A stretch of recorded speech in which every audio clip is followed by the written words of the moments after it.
You're live. So, what day is it here? March 11th. It is Wednesday, March 11th, and this is Senate Transportation. And we are here to listen to the update from Amtrak. And they brought us a really nice pen. I hope you use it with pride. And I to start this off, I will say I've only been on the train to New York for Jen's 3 times. Okay. And I highly recommend it. It's pretty wonderful. And we appreciate everything that Vermont has done. If you heard, what I really like now is you can get to the city, get checked into your hotel, and get to a show. The old days when the window was like an hour, it was impossible. But now it's great. I made that happen.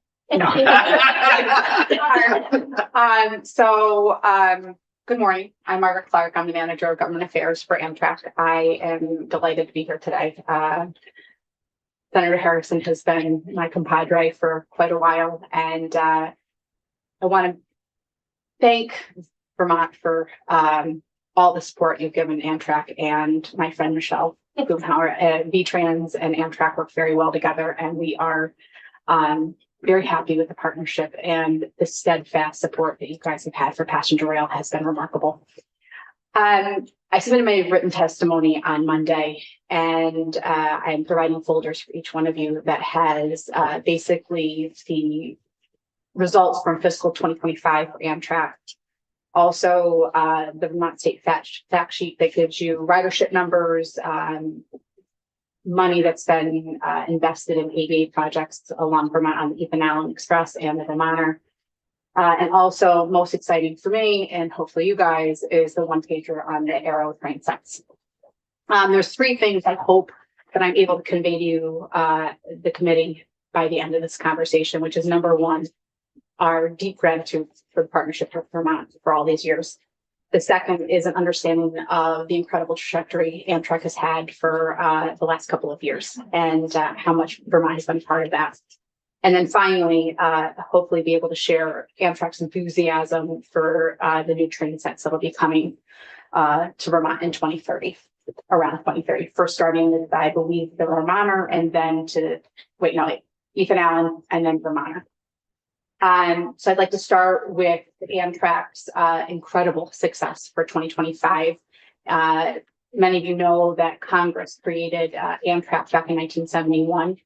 And for a very long time, Amtrak has limped along. And with the IIJA and the infusion of cash, we had a record-setting 2025 and 2024. So last year was our strongest year we've had in our history. We had 34.5 million riders, which is up from 5.1% from 2024, also a record-breaking year. We generated $2.7 billion in ticket revenue, which is up by 10.4%. And we generated $3.9 billion in total operating revenue, which was up by 9.1%. And we clocked 6.9 billion passenger miles nationwide. We increased our system capacity despite an aging fleet. And my former boss used to say to me, railroading is a team sport. And this was a team sport, was being able to really utilize the equipment that it was running and do it well. We were able to, all those numbers that I just listed out, they contributed for revenue growth, customer satisfaction, and our ability to meet demand was because of the team sports that we had every day at Amtrak. I'm going to read one statement aloud just so that everybody understands how important the state partnership is with federal partnerships. The record-breaking year underscores the strong public appetite for passenger rail and the importance of continued federal state partnership, including our long-standing collaboration with Vermont on the Vermonter and Ethan Allen Express. So I always like to break it down into, okay, so we have 500 stations across the entire nation. But what does that really mean for Vermont with how well Amtrak did? Tourism, mobility, ridership, everything that you offer in Vermont is really what's mirroring also our national momentum. And if Amtrak's successful, it supports Vermont's priorities, which is better frequency, more reliable travel times, and modern equipment. And with that being said, I'm going to talk about the most exciting part, which is our modern equipment that's coming. No, We signed a letter, if I remember correctly. you did, and I wanted to take a moment to say thank you. Just FYI, Vermont was the only transportation committee that had the entire committee sign on for letter of support, and I'm very proud, and you guys should be too. And that's what we're talking about with the steadfast support that you've always given to Amtrak. The Aero trains are going to start into service in the fall out in the Pacific Northwest. And we initially ordered, as you guys know, because of the letter you signed, we initially ordered 83 train sets. And with the trajectory that we've had from 24 and 25, we're seeing demand just be off the charts. So we felt the need that we were going to be needing more trains. And so we submitted our application to the National Railroad Partnership Program on February 5th. And the FRA will most likely make their decision between mid to late summer. And I will communicate to you guys what the end result is. So why are the Aeros so exciting? I can see everyone looking at their Aero sheets. I know, it's pretty exciting. But they're hybrid capable, they're quieter. So if you live along the railroad, everyone should be very happy because they're going to be quieter, and they have lower emissions. Capacity and accessibility, there's more seating. So as we see the demand go up, it's going to be bigger train sets, which means more people can fit on them and be able to meet the demand. Not smaller seats. You're not following the airlines. No, so I will talk about this in a second. The ADA compliant interiors are fantastic. And I actually had the opportunity on February 10th to go down to Washington, DC and have what we call the first look. We invited Congress and some staffers along with heads of DOT across the country. And we had over 200 people attend, and I got to see and touch and feel the new trains, and I couldn't believe how beautiful they were. Just the Amfleet ones they're pretty old. They're about 35, 40 years old. So being on something that's brand new was really remarkable. And we had the ADA community there, and they were able to get into the bathroom with their wheelchair and be able to turn it all the way around. They were ecstatic. So that was good. The other thing that I asked people as they got off the train, what was the most exciting thing? And people went on and on about the water bottle refill. Oh no. Okay, but okay, the water bottle ability to refill the water bottle. So that was great. There's panoramic windows, and I think for Vermont that is going to be a huge selling point because the fall foliage and people, it's lights out. They're huge windows, so to be able to see Vermont in all its glory will be fabulous. Let's see here. So I have a question about the trains. The only thing I've heard negative about them is that the seats don't go back, don't recline as much. They don't. And we're working through the different ideas that is it a change order? Is it do we for shorter rides, or are we okay with that? There's a lot of conversation that's happening. Okay, good. So you are looking at it. Absolutely. Especially like on the Vermonter, because that's people can do that overnight. Yeah. You want the seats to go down. And we have 4 years until they're everything. And we also, I don't know if you saw the news, but we're also procuring long distance fleets. So those are going to be more geared towards long distance, which is anything over 750 miles. So it's a working target. And I think that a lot of me knowing what Amtrak's done through the last 50 years, the fact that we were able to get the funding to be able to procure new trains in itself is a miracle. It is. So I'm always one of those people that's that beautiful water bottle refiller, and it's almost we're pretty excited, but yes, it's definitely been something that's been talked about. Good. Yeah.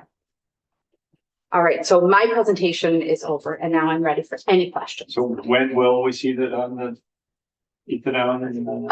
2030, right around 2030, and I believe I'm sorry. For both of those. Yes.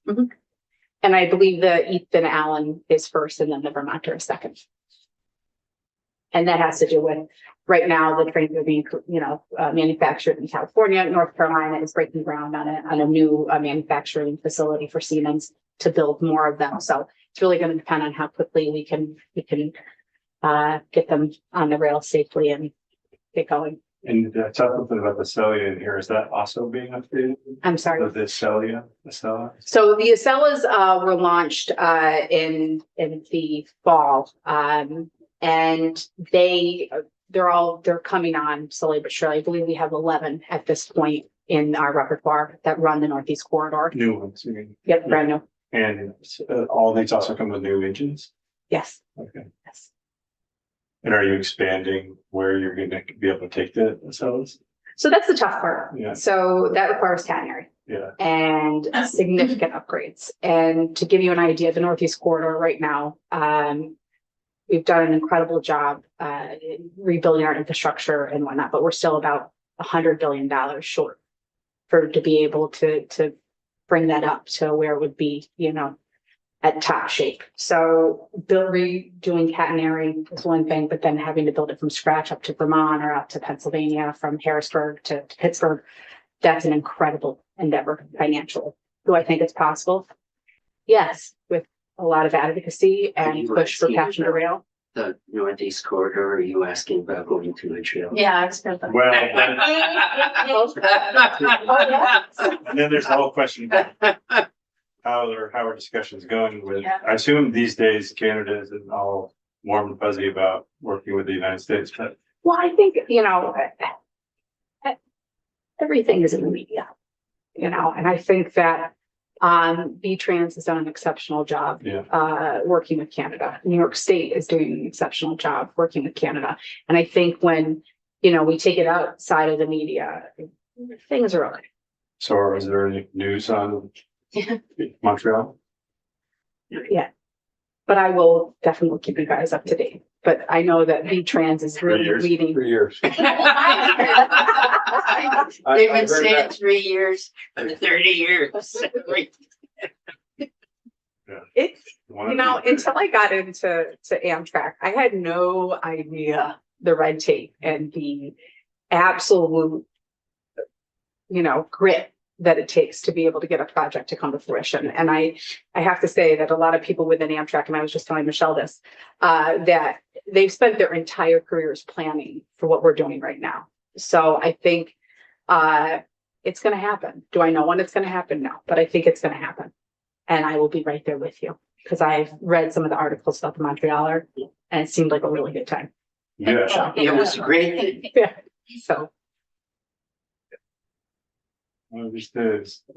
So what other questions? Good. It said that the new trains can go faster, but you have to oscillate the tracks have to be ready for a faster train. Are we talking about the Acelas or are we talking about? No, I'm not thinking we're ever getting the cells up here anytime soon because of all of our, but just the fact, could we knock the time off to get to New York City or DC for example? I think as time goes by and infrastructure funds come together and Vermont, has done an exceptional job rebuilding the track that is owned by Vermont and Genesee and Wyoming is working on their infrastructure. Yeah, I think that they can. The new trains can go with the 155.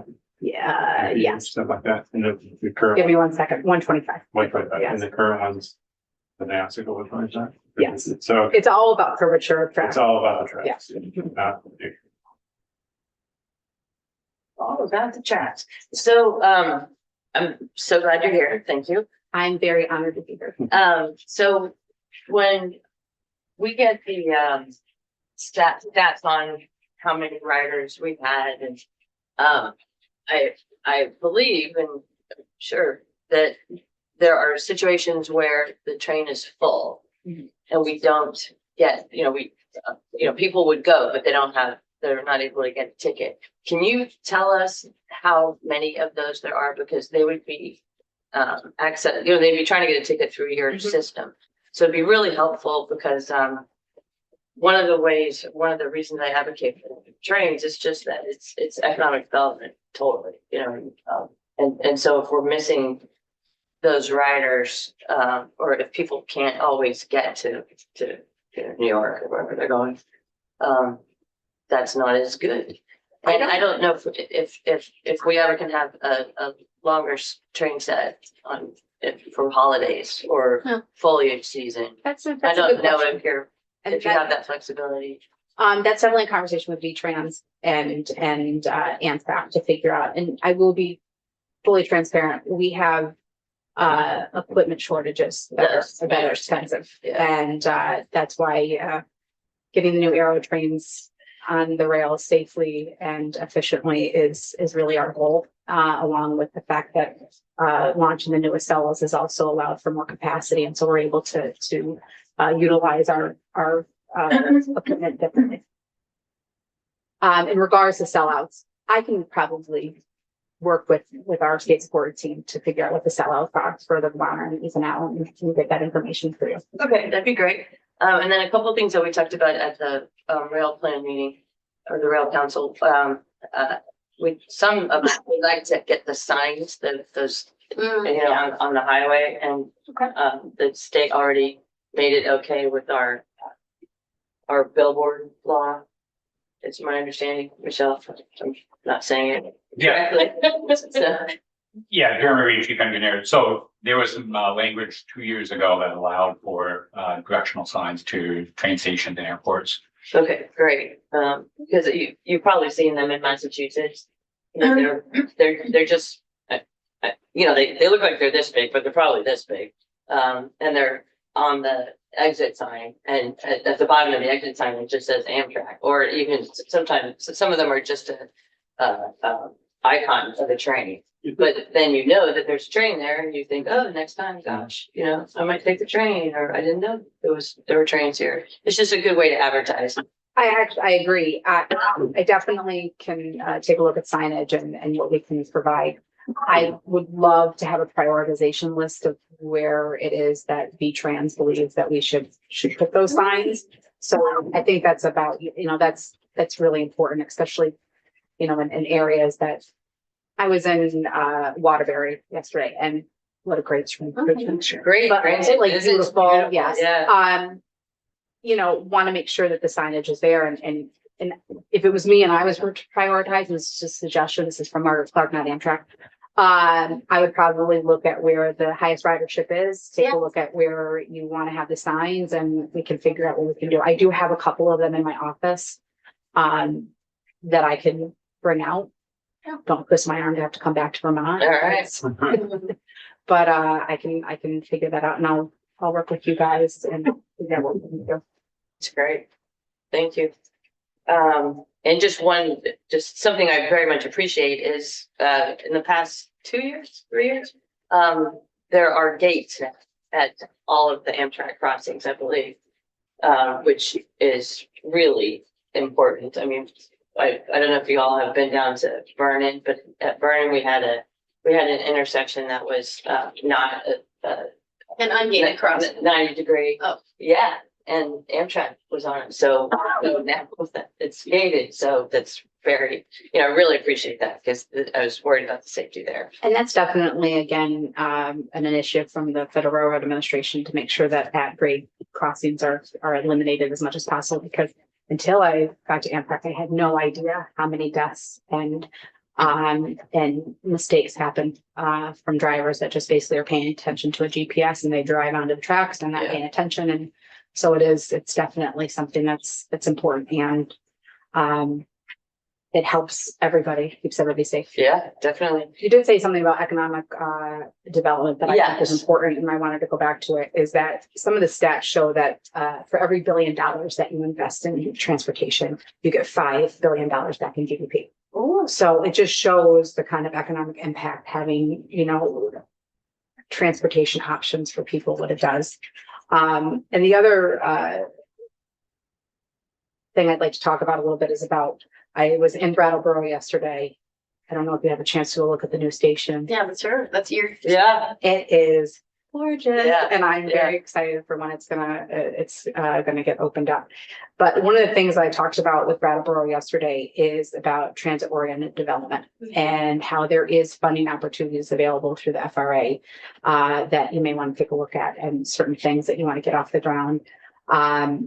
And I can send that information over to you guys so you can take a look at it. And I don't know if you have that at your fingertips, but I'd be more than happy to. No, that'd be great. And one of the things that Brattleboro was talking about is how to make that sweet spot for the next generation after me. And I can't remember, I have to say that sometimes because I'm 45 years old now, but the younger generation is very interested in being near transit. And we all know that. So having that ability to create development that attracts people to want to live, play, and whatnot is important.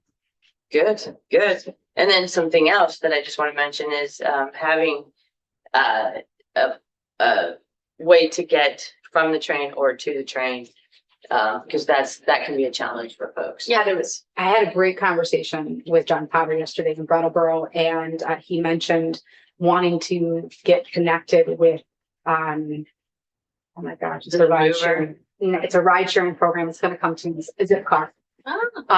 And so I did some recon work on LinkedIn yesterday, found the president of Zipcar, wrote them a message, and they said, Brattleboro, give us a call. And I shared that with John Potter and gave him all the information. So it is important. The first and last mile, and Hudson, New York's doing something similar, which is reminds me a lot of Brattleboro. It has a lot of culture, a lot of tourism, and it's about a population of 6,000, which I think Brattleboro has like a 12,000 population. So I think that having those different ideas for transit that, to be honest, doesn't have to be subsidized by the government. It is something that you pay for because of it through an app. So just something to think about. And also Enterprise does something too. It's a ride sharing program, which I actually just learned about this week. Anyways, so Senator White. Yeah, thank you, Mr. Chair. And I'm so grateful that you came and presented to us. I think we've had someone come in the past from Amtrak. So Jane Brophy, she was my predecessor. There you go. Well, welcome. Thank you for being the Vermont person. So I'm White River Junction. And so that's like, we're train people. It's in our blood. We do glory days, all that.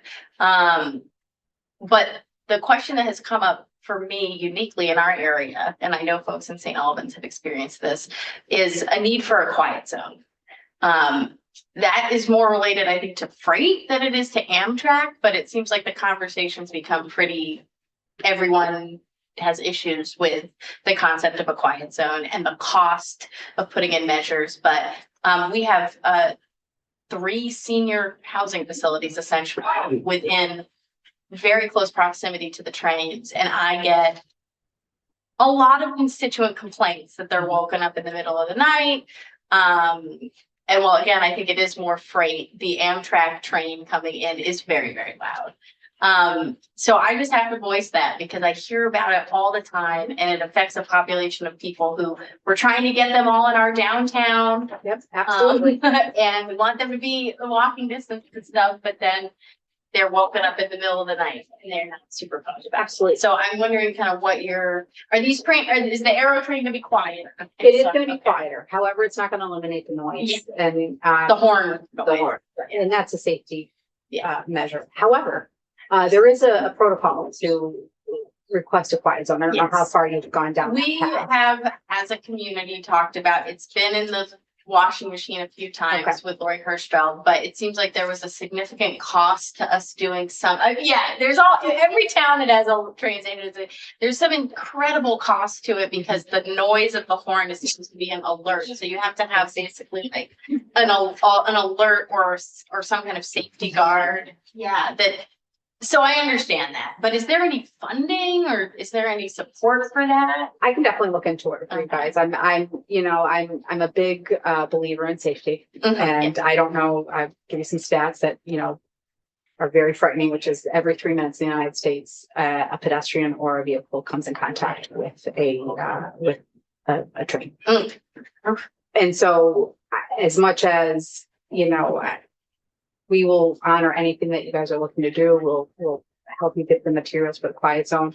I'm just a firm believer in, and so is Amtrak and safety first. And Oh, yeah. I do appreciate, people, being woken up. I grew up in a railroading town, so, I understand it. However, I definitely, understand why there's all the signaling and noise, but I will help with whatever you're looking to do. Yeah, thank you. I appreciate that. And it comes up every few years. in Absolutely. Hartford. There's like someone who moves downtown and goes, wait a minute, it's too loud. Oh, it's So, shocking. yeah, I think it's shocking. And so then on that point, kind of generally with the stations, really appreciate the work that was done at AOT spearheaded around our station as well in White River. We have an old, I think it's called this, I don't remember the number. It's like the 747 or something, right? I don't know what the number is, but it's an old locomotive Okay. and we have a covering for it. And there's going to be some work. I don't know, if you're doing anything with the 250 thing, I don't know if you're doing Oh, like the for American. America's 250? Yeah. Okay, If yeah. you're doing anything to zhuzh up stations Okay. or anything around that, we would be very grateful for any kind of support because we associate that train with America and 250 and it's going to be featured in a parade. Yeah. So if you have absolutely. any way that you can support the 250 Okay. thing this year at stations, I think you would get even a station to maybe a special thing to let people know it's happening because it's going to be a big thing in my town and the railroad station is going to be a hub for a lot of things. I can't agree with you more, Senator. Like, I don't know what the plans are for the 250, but I know that the United States is built on railroads. Yeah. The end. And there's no if, ands, or buts about it. So I will see what we have in our repertoire and get back to you on what we can do. But I definitely think we'd be able to do something. Yeah, it would be great to have. Yeah. Because that's we're doing a bunch of. And how far is White River Junction from here? About an hour. Okay. It's on the way. Yes, if Okay. it's the junction. So if you were on 89 or 91, you probably like went through. I might go take a little ride. Yeah, go see the Okay. station. That's really great. Or take the train. Or take the train.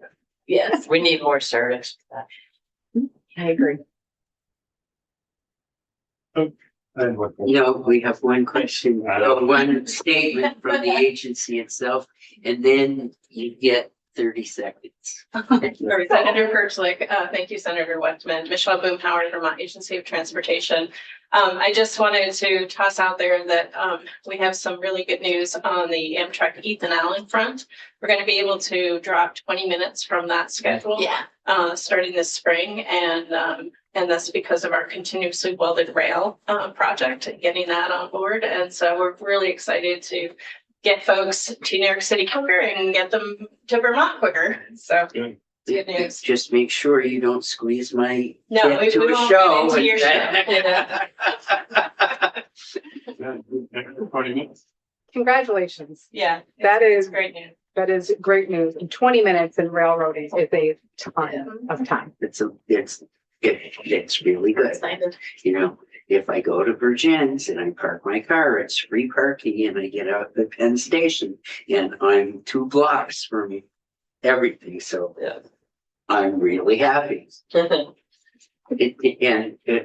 Are we gonna have turns on the well? So zhuzh up is. Yes. That's a technical Yes, term. it is. I was- Yeah, I don't know. I was reading what you were picking. I was putting it down, so I completely understand it. We'll take a look and see what we have. And you I just get- had a quick. In here, it says by law, Amtrak trains are required to receive preference. I thought, I didn't, this is a national law. Is that how new? No, That was actually part of the I didn't agreement. understand the conditional part of that, then, like, but they don't get it? Is that kind of what you're saying? Like, by law, they're supposed to get it, but the freight companies are like, we're losing money if we do that, so we're not doing it. Basically. There are Without moments getting you in that, trouble. that we do run into freight traffic that, does not honor that. Okay. And I try to be as politically correct as possible. So yes, and it's been part of, since Amtrak came to fruition. And that was part of the agreement when Congress formed Amtrak and took, the passenger rail off the freights, books.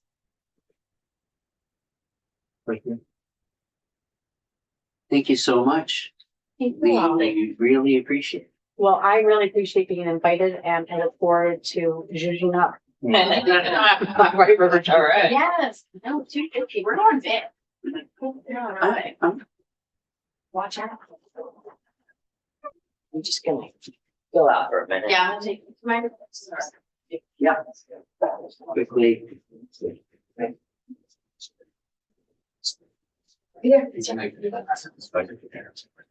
we spoke with, town manager, we have some Monday. Okay, let's, yeah.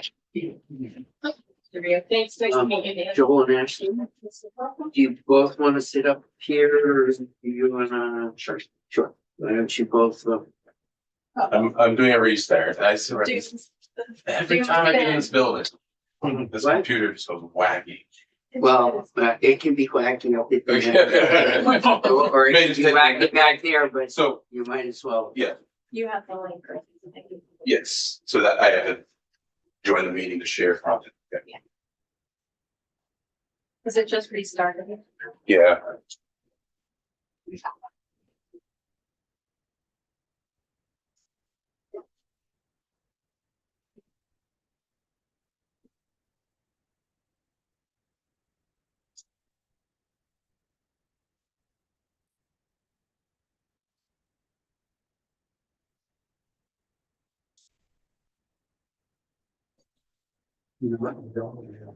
Are able to look at that, it's working. Or not. Or do you know you're looking at that yet? I do not know that I'm affected yet. Only shows them. So you are, like, barely. Okay. So. Grand Isle Ferry. Area 314 going north past the ferry road, the ferry dock actually is in pretty bad shape. And he show somebody's gonna be asking you to take. Maybe I'm jumping the gun. I might have it in my email. I think it's mainly pothole, but it's trying to keep the guy happy. Yes. Michelle did come back to me at 8:34.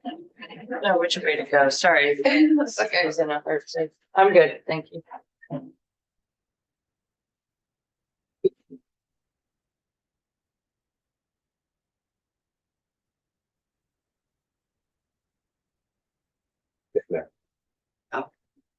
Let us know if Okay. you might need to beat Senator White.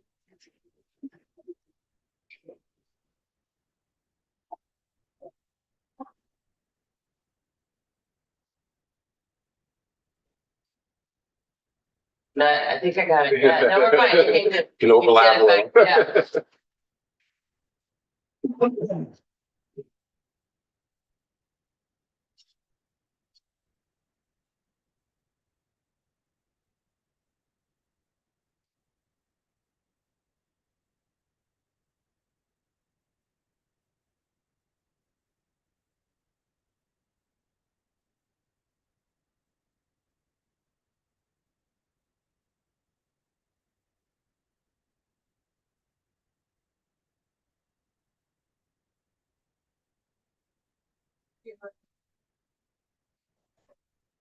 Pretty good.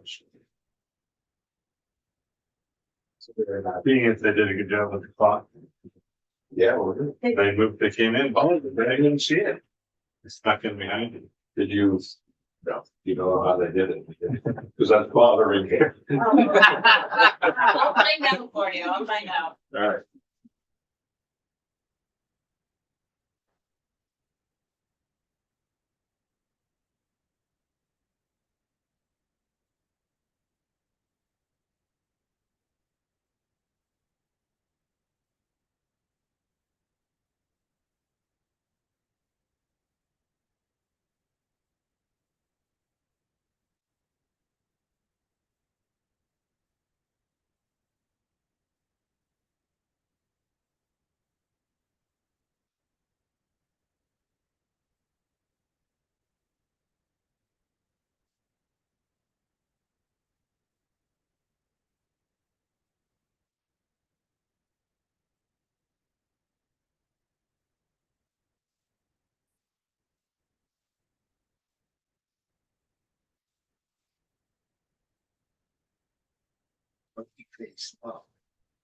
The document is up. I'm getting, Zoom is like circling right now. We're being patient. You're in.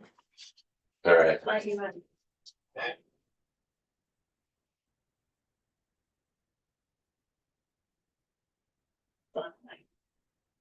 Maybe time for a new one. I've had this one a long time. It's hard to, go.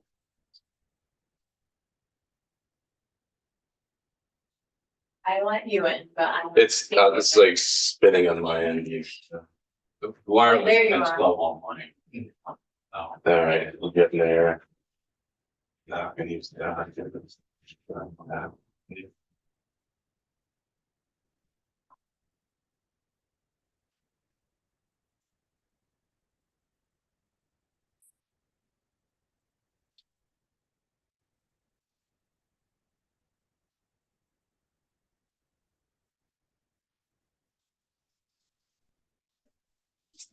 We made it.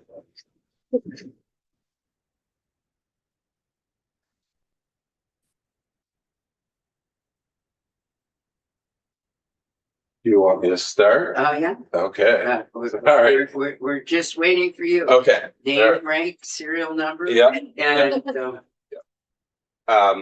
My name is Joel Perigo. I'm the Nutrans Municipal Assistance Program Manager.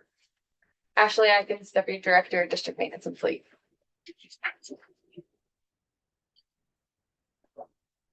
And I step back here a little bit, give me 1 second. And so I came in here today to provide you some information on our Show Me the Money Guide. I was here last year to present this. It was slightly outdated at the time. We did do an update over the last year. So you'll see a January of 26 date on here now. But this is just a breakdown of all of the grant programs that come from VTrans to municipalities. A little small caveat I can think of in there is the Town Highway Bridge Program is not an actual grant, but it is detailed in this document. So these are grants that come from municipal assistance as well as out of Ashley's shop, public transit, and so on. So intended to be sort of a one-stop shop if a town has a question on where they can find funding for a particular transportation project. So that might for just to sort of ramble through each of the different programs, and if you have any questions along the way, just certainly let me know. The first program that shows up is the Better Roads program. Combination of both clean water and state funding come through this program. Small and best management practice type projects. I'd say probably 80% of the funding is intended to help municipalities comply with their requirements of the municipal roads general permit. So this one, the clean water funding, all goes to that side of things. Some of the transportation funds helps to fund the Category D grants, which are larger in-stream culverts. The other Category A and Category B are specific to the MRGP requirements. Category C sort of flops back and forth between the two. That's like stream bank stabilizations, shoreline stabilization type projects. There's a 20% match, local match required on these. Some of these projects, for a lot of these projects, are done with municipal forces. But there are certain towns that would hire this work out. So the schedule, I'm just hyper focused on the schedule because that can be a barrier, but it's good that, so you say applications are due in the fall. Yep. So And then- typically we try to have applications due so that, because we rely on the pictures a lot to make the awards, we try to get it so when the leaves are off the trees, but there's no snow on the ground yet. And so it's a little bit of a fine balance there. Oh, that's interesting. So, Yeah, and also with the way the funding is allocated at the beginning of the state fiscal year. Yeah, it's just hard for towns who don't have staff to put something, For this particular to get program, something ready. the application is very simple. I mean, Okay, most of the time in this program, the road foremen are filling out the application. okay, good. And Okay. quite honestly, they are handwriting it out on a piece of paper, scanning it, and the town clerk is sending it in to us Good. most of the time. And they're able to finish it by September? So we get the applications in the fall, make the awards right about now, maybe a little bit later, just before the start of the state fiscal year, and we give them the rest of that particular construction season as well as the following. So about a year and a half. Oh, I'm To sorry, it does say construct. the following year. Okay, got it. All right, good. Yeah. So- That's- And I see 20,060. How frequently can they apply for a grant? It says this is mostly federal, No, all state, all state. some transportation funding, some clean water funding, Okay. all state funds though. And how often can a town apply? Every year. And honestly, there are years where towns will put in multiple applications and sometimes they do get them. Okay.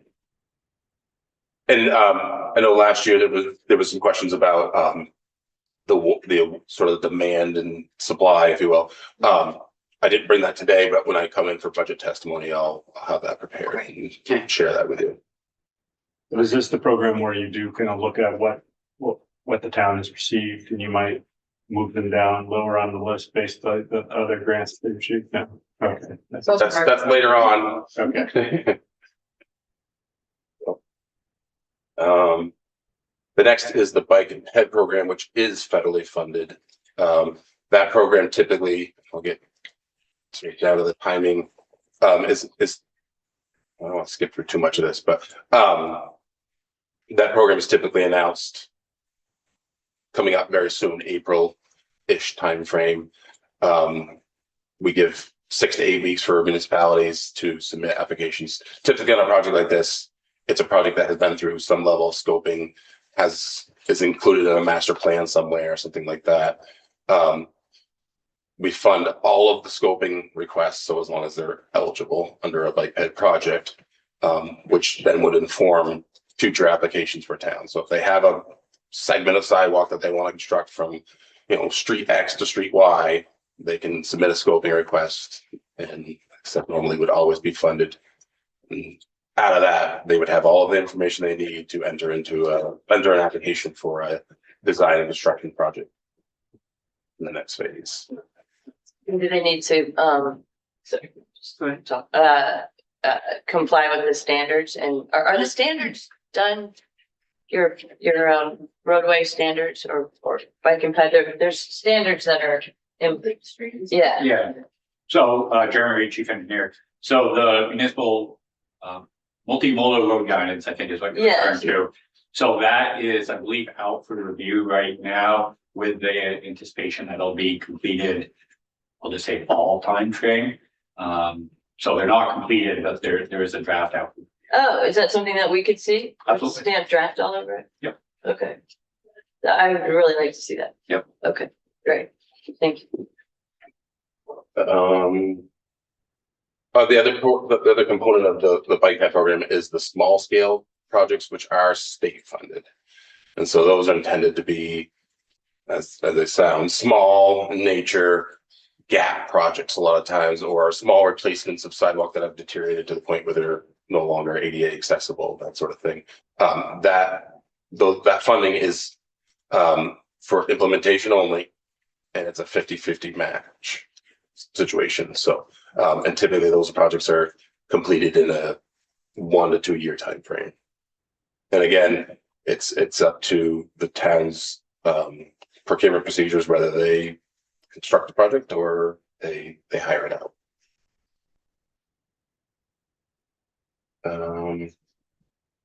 And the federal portion of that is a 80-20 match.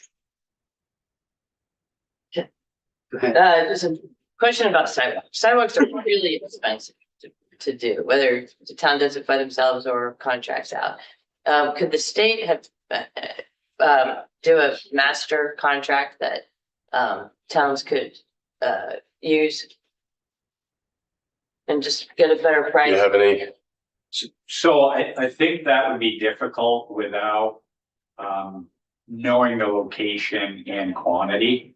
of that contractor. I mean, Yeah, if you're a contractor in Pine-Ford, let's say, how do you put a bid price on something if you don't even know where you would have to travel to do the work? So those sort of retainer contracts, I think would be challenging to set up with a competitive pricing, right? We could certainly do it, but I think you would see, given the risk and uncertainty, I think you'd see even higher prices. yeah, or maybe do it by region. We do have, we have an existing, similar to what you're saying, we have an existing Safe Routes to School project that we're about to put out for advertisement, regionalized. Okay, We put out a solicitation to all the schools, and they submitted applications, and so and that's for crosswalks? how much it's various. There's sidewalks. I think there's some rectangular rapid flashing beacons in the project, so sort of all over the page. All right, So, thank you. The next program in the book is the Grants and Aid program, 100% clean water funded. This program is a formula driven program. So each year annually, and actually we just put a press release out at the beginning of the week announcing this program for this year. We send out what we call initial offers to every municipality under the jurisdiction of the MRGP, and towns make the decision whether or not they want to participate in the program that particular year. They send in, they sign a letter of intent and send it back. Then based on the results of that, we reformulate. If 240 of the 260 are going to participate, they all get a little bit more money, send out a final award letter and the grant. And the grant is very flexible and open. It allows the town to work on any particulars. This is permit language, but any hydrologically connected road segment within their town that is not currently meeting standards. And the results are that they have to bring those up to the standard. They submit pictures, an invoice to us, and we reimburse them for those costs. It's a 80-20 split. So, yeah, go ahead. Well, it's a great program. Do you have a sense of how far along you are with the compliance in the whole state? I would have to look into that. I mean, just sort of anecdotally, I would say that I don't know that I even want to it's Yeah. like 70-80% or so complete. something like Oh, that. that's great. Yeah. Because that's So when- money you can use for other things. So when the permit was first implemented, 50% or so of the segments were in compliance. Okay, Based on the inventories. yeah, it'd be great to have those numbers, and that's something to celebrate, really. That was something I would have to partner with A&R on. Yeah, definitely. So, give me an idea. So I have a road. It's not crowned correctly, or there's something wrong with Mhm. it. Something that doesn't meet the standards. And how much or how little of the project will it do? So is it mostly culverts that we're replacing and crowning the road and ditching? What are we doing? Everything. So cross culvert, drainage culverts, crown, removing shoulder berms, stone line ditching, grass line ditching, stone If I check have to dams. reconstruct a road because the base isn't good. And Outside of the scope of this Yes. program. right. Yeah. So this does roads that are like how much per mile? Yeah, like $8,000 per segment is our calculated estimate to bring a existing segment, which is 328 feet, 100 meters, into compliance with the permit if it's not meeting the standard. And that's obviously an average number. Okay. So Picture. yeah. And I think it would be important to know that you'll never be done because windrows form every year when they plow. And so I just want to sort of highlight that we may have started at 50%. But just because we've done a segment does not mean that segment's now in compliance. Right. Right. All right, so I won't count my chickens. I don't think it will ever be 100% just because Yeah. it's naturally deteriorating Yeah. all the time. But hopefully in maintenance, it'll be at a lower level possibly. The permit, What you're really talking about is an every so many year maintenance correct. program, not something that's really gonna go in and deal with.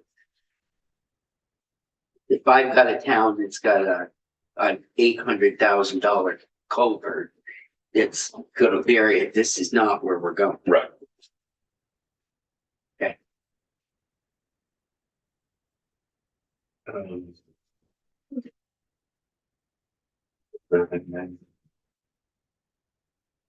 Yeah, these are the eligible examples of work that happens in that program.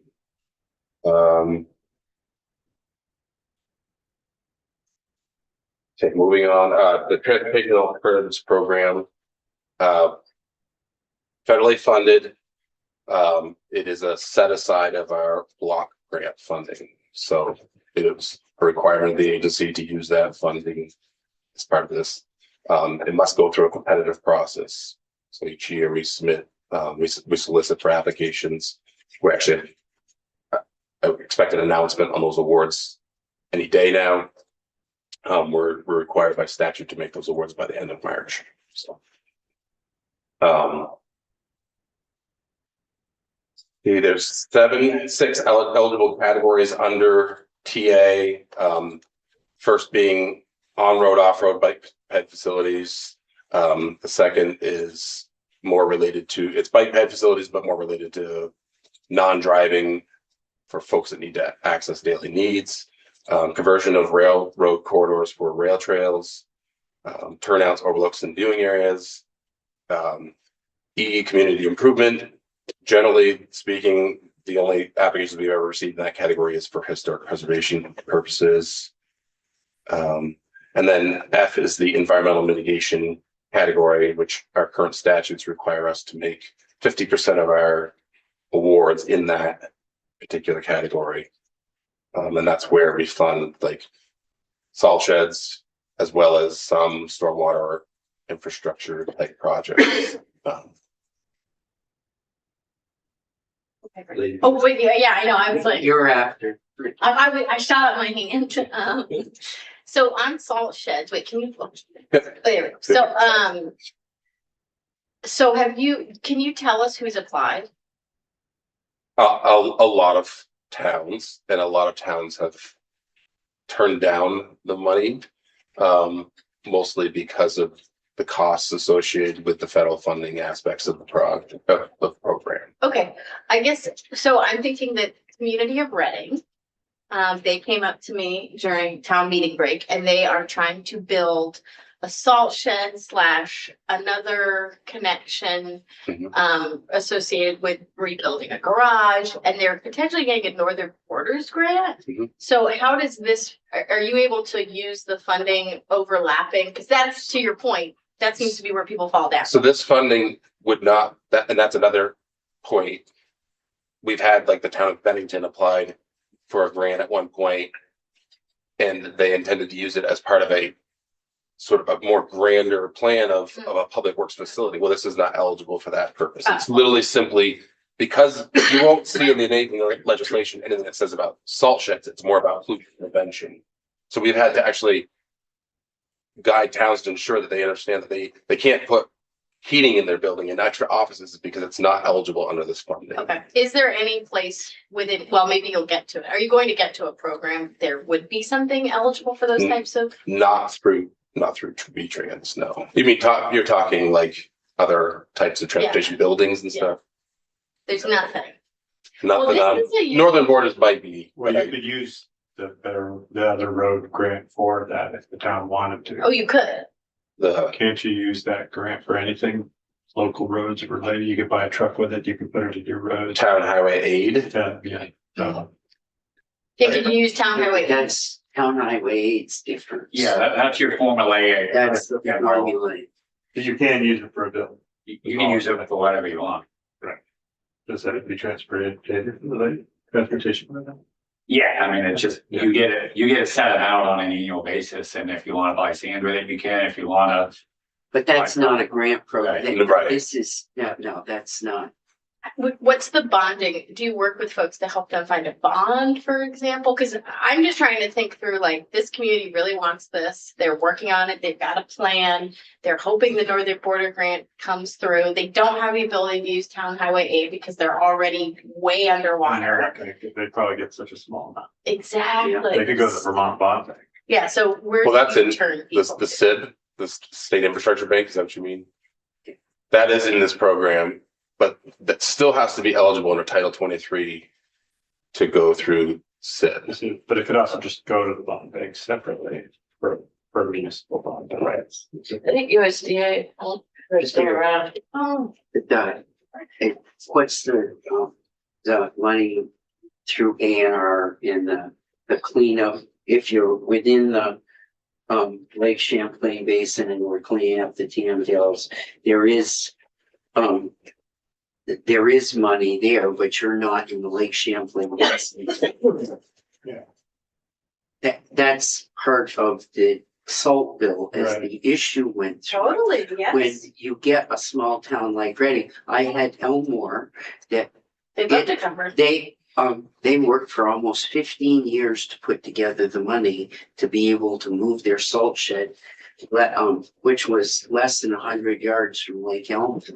And they're trying to move it and they couldn't figure out how to get the money to do it. That's a problem. We should think Yeah. through, I mean, I think there's a glaring issue with buildings for our municipal transportation folks, and they're pretty stable costs, you know, unlike a road where you've got consistent maintenance costs. I do think a simple grant program to support those types of buildings would be extremely well received. And there's really not, it sounds like there's not a lot of avenues for folks to get funding, so they have to go to their local property taxes, which I guess is the right lever for them, but it seems like something that we could help support as a state, so.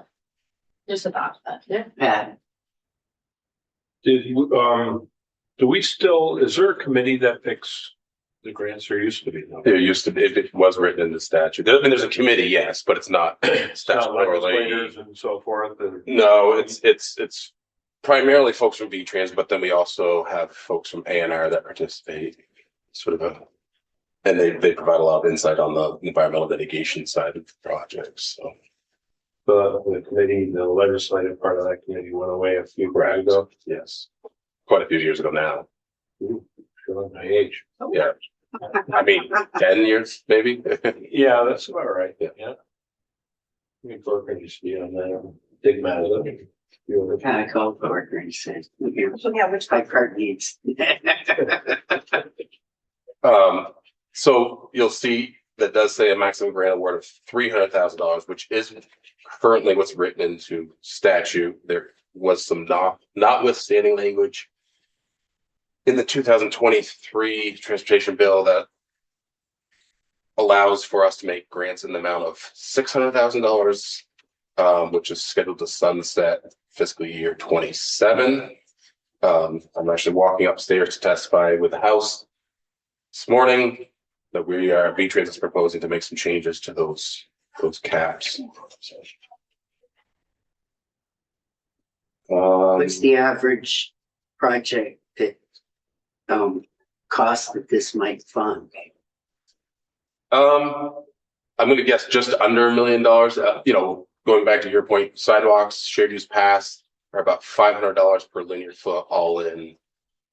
When you're talking, and that's design, permitting, construction oversight, but that's a straight sidewalk with no bridges. So no- under the rules, we're someplace in the reviewing the rules, because there's 600 over here, but in statute it's 300. But if we left just the base program and the average project is $1 million, we cover about 30%. Right. Okay. And then what proportion of the applications are you able to support? Well, and I will share better details when I come in for for budget testimony, but the last 2 years, we've been funding all of the projects. Wow. And this year we will be funding all of the, Wow. all of the eligible Okay, projects. But your eligibility is. Only 2 projects this year were considered ineligible. And then the ineligibility, Yes, but nobody applies for something that they know they're immediately gonna be turned down on. right, but my definition of ineligibility here is they're applying under the environmental mitigation category for projects that are not creating any sort of clean water benefit. It's simply a conveyance of dirty water from here to dirty water over there. They're not actually implementing some sort of clean water strategy, and that's why it's ineligible. so how many did, oh, sorry, Yeah, go ahead. how many did you, 19, Great. I think. 19 projects? Yeah. Good, That's very that's good, early because we haven't actually announced them, but okay. Okay.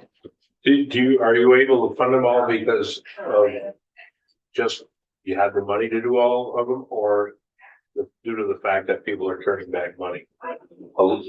yes. And that's sort of where some of the points that we're making with the House today to help with the flexibility of this funding, is we have in the last, I don't have the numbers in front of me, but over the last 5 years, we've had about a 35% cancellation rate specific to the environmental mitigation category.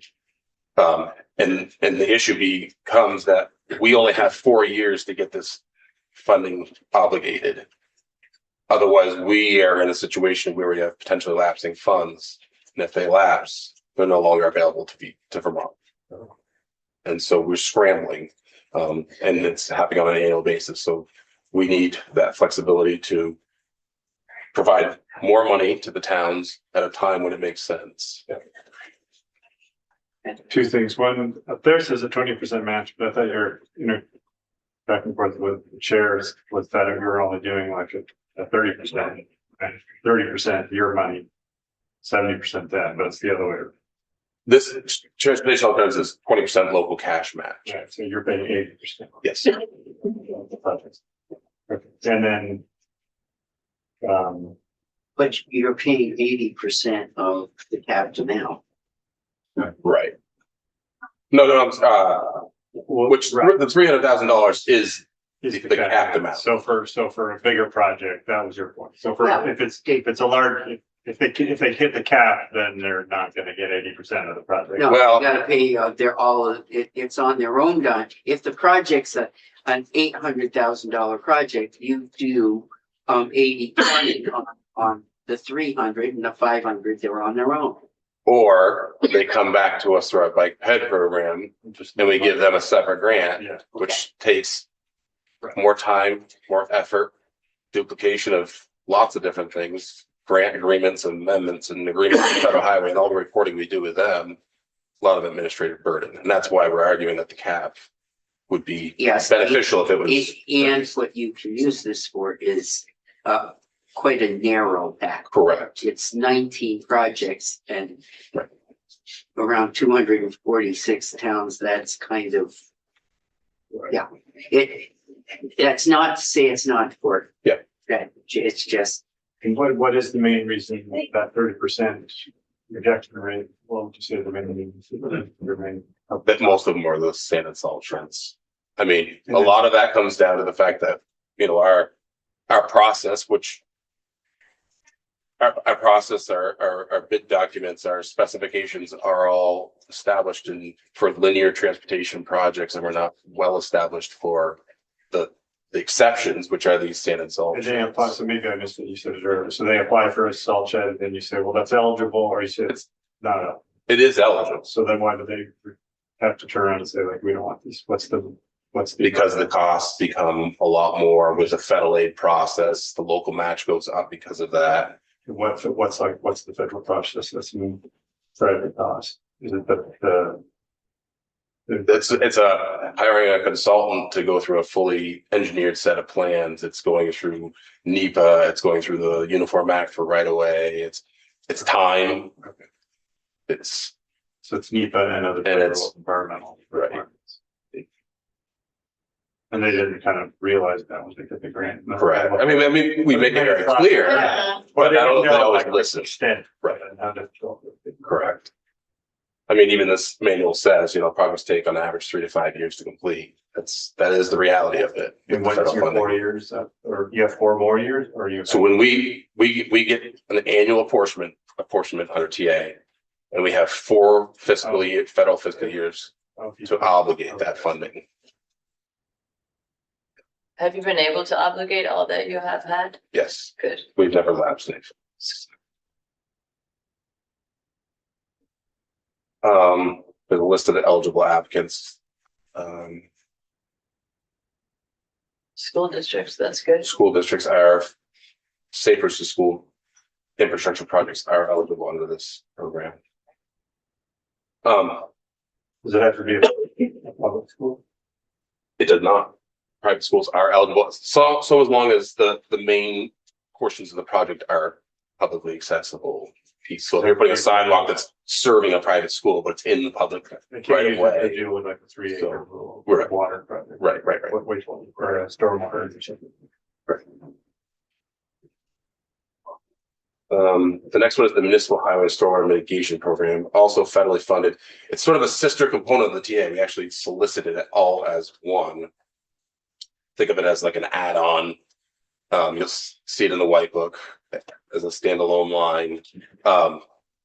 It's just an amount added to that TA. So when we select projects under that environmental mitigation category, we just select a few extras using this program. So same eligibility as those projects under the TA. These are sort of the typical projects that would be funded. You remind me what a check dam is? Is that those like in a culvert that just kind of slows the water down? Yeah, typically in a like a stone line ditch, you'd see Right. them like on a steep section of road. Slows the water down and removes the silt. Yeah, I don't know if that's on here, but that definitely is not a good project for the Municipal Highway Stormwater Mitigation Program, but just look into that. Again, this is federally funded, 80% federal, 20% cash local. I know, it's like, So what's a swirl stuff? you got some interesting titles here. Yeah. Yeah, I'm not a stormwater engineer, but those are, I think those are like an underground system that removes the silt from the water. Well, we learned about at the Weathersfield town meeting, they have implemented a system next to their road called the Beaver Deceiver, Oh, yeah. Oh, yeah. which that I guess is a whole other line of, I don't know if that would be covered, but they spent some serious money because a beaver kept making a dam basically and then flooding the road and holding up this culvert as We well. don't have So one. they, well, like maybe the whole family. I'm gonna say no so much. I don't know if that would cover, but like, Not here. Okay. Not here. No. This is all related to sort of clean water practices. okay. So, and do you prioritize the area of the state that is under EPA? The clean, Lake Champlain Basin. Yeah, Not generally with this funding. It's just based on really just sort of the merits of that particular project. Clean water benefits, anticipated clean water good. benefits. Okay, so it's the whole state. Yeah, it's the whole state. Good. Even the funding that comes through the clean water, though, that's statewide. There's no prioritized areas of the state.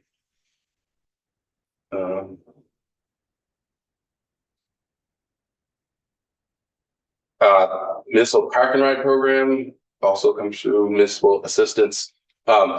It's an annual small state funded program. We only get probably 3 or 4 applications per year. We're at the point, I think, where we probably are going to put the program on a pause for a period of time until there's a demand again. We did that 5-6 years ago now. We're at the point where most municipalities have these sort of established facilities, and now we're simply getting, maybe a few applications, maybe for lighting, or now we're even like redoing some of the facilities that we originally constructed.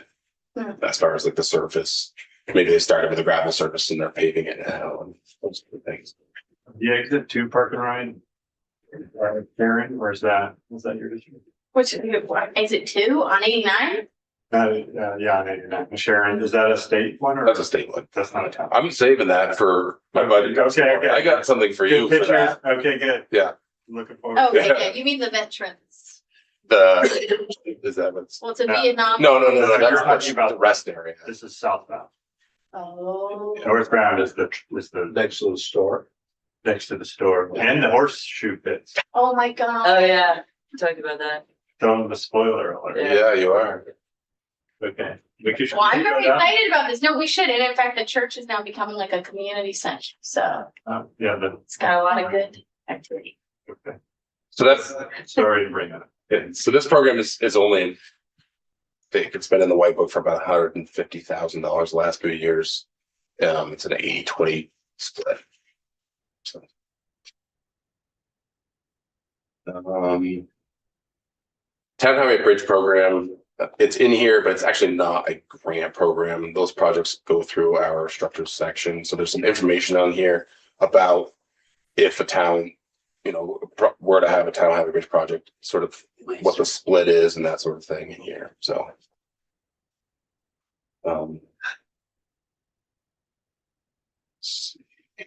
Then we're on to Ashley's part of this. So the first one is Town Highway Structures Program.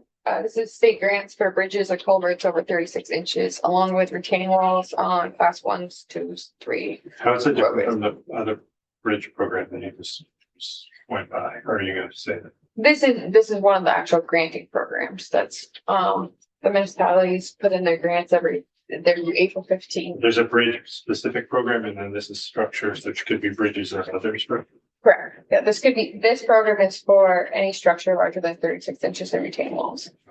It is state funds. There's a maximum of 200,000. It is an 80-20 cash for the town. It is 90-10 if the town has adopted their codes, the town road bridge standards. Probably not many bridges you can build for 200. Yeah. No. 400. This is probably mostly culverts. Culverts retaining them. So, and the difference is, the program before, if you're a bridge over 20 feet, Well, that's only big. you get your 80-20 match and you Right. get your federal match. Okay. This is, if you're under 20 feet, you don't, it's all state dollars, but it's all local dollars. You can get this. Okay. Yeah, we do try to work with the town for kind of that grade or that area in between as far as, work with them to get an engineering grant for a larger structure. Such as like a short structure if it's an arch, and then follow up with a construction grant. So it'd be 2 of these grants that they could be eligible for up to $400,000. So do we have any estimates on what the costs of different size culverts are? Not through this program, it's really hard to track as far as we can track how much money we allocate. We can track on average, it's this many small culverts, this many small bridges, or this many retaining walls, but not to the detail of on average, this type of structure cost around this amount of dollars.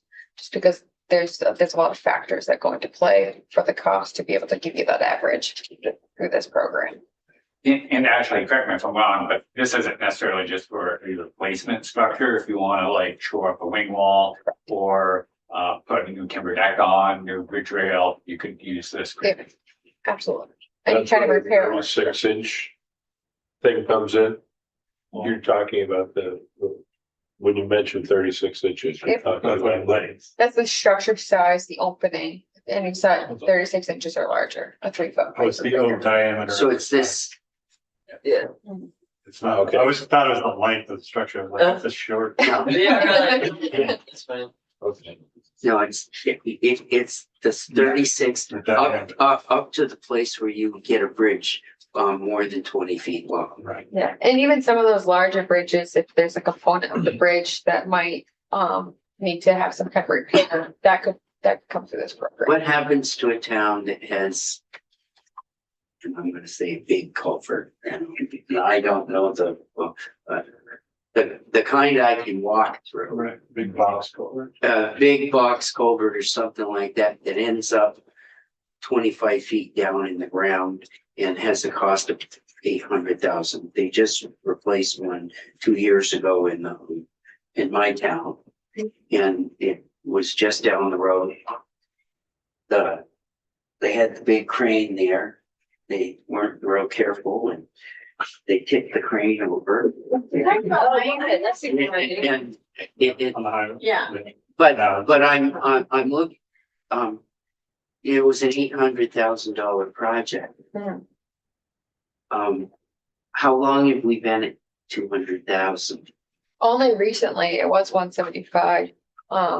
Past couple of years it went up to the 200,000, but that's where we really try with an engineering grant to like help cover some of those plans that cost. That Joel was speaking to earlier, as far as part of the reason why the federal programs are a little bit higher to try to help these municipalities with these much bigger projects that have a much bigger cost to them to try to stretch that dollar as far as we can go, but you're still only talking $400,000 if you take the two grants, the engineering and the construction. We have worked in the past where there was one structure that was South Burlington and Williston. There was a shared structure that both municipalities received engineering grants, both municipalities received construction grants, and there was also a sidewalk component, if I remember correctly, that utilized one of Joel's programs as well to try to help with that total cost of the project. How many grants do we give out a year? We give out about 36% of what's applied for. I don't have the exact total right now as far as how many. And do towns apply every year? Are they eligible every year? Towns can apply as much as they want, if they want to apply every year or if And they want how to wait their. often do we give in a location? Yeah, the structures are looking more roughly around every 4 to 6 years, and class 2 is probably, it's very similar, just based on that queue as we were talking about earlier. It is equitable distribution, and so if the town has, we take the total funding that the town's received versus the total funding that's been allocated to that district and go least to greatest for And ratio. are towns aware of that it's gonna be 4 to 6 years? So some of them might not apply on a regular basis. Yes, towns are very aware. We meet with the towns quite often in the springtime to help them work through their annual financial plans. Just give them a heads up. Hey, you look like you're in the queue of maybe 12 out of 26 towns. It's definitely worth applying because who knows if those 11 towns in front of you would actually apply, or do you have something smaller in nature that wouldn't affect too much that ratio at the end for future grants, but something just to help get you by if you have a 36-inch pipe that you want to replace, you know, it's not too much. But even knowing that there's a queue and all of this is going on and you've got, we do 1 in 3. We do what? We 1 in 3 applications that come in, we file. 30% of applications or 36% of the money. 30%, 36% of what was applied for was funded. Project wise, not dollar wise. Project-wise. And that might be, and the town might have a whole lot above the 2 or the 4. Yeah, and if towns submit more than one application, we just ask them to prioritize. Go ahead. And do they compete just within their district? And that 5-year cycle is a district or is that state? That's district. District. Hmm. In the districts, are they funded pro rata of some sort, or is it just each district gets a formula thing? I assume there's some kind of formula. There's a formula that's based on total structures within that district. Okay, structure's not population or anything. Probably. Good. I want to say. So there's a lot of demand here.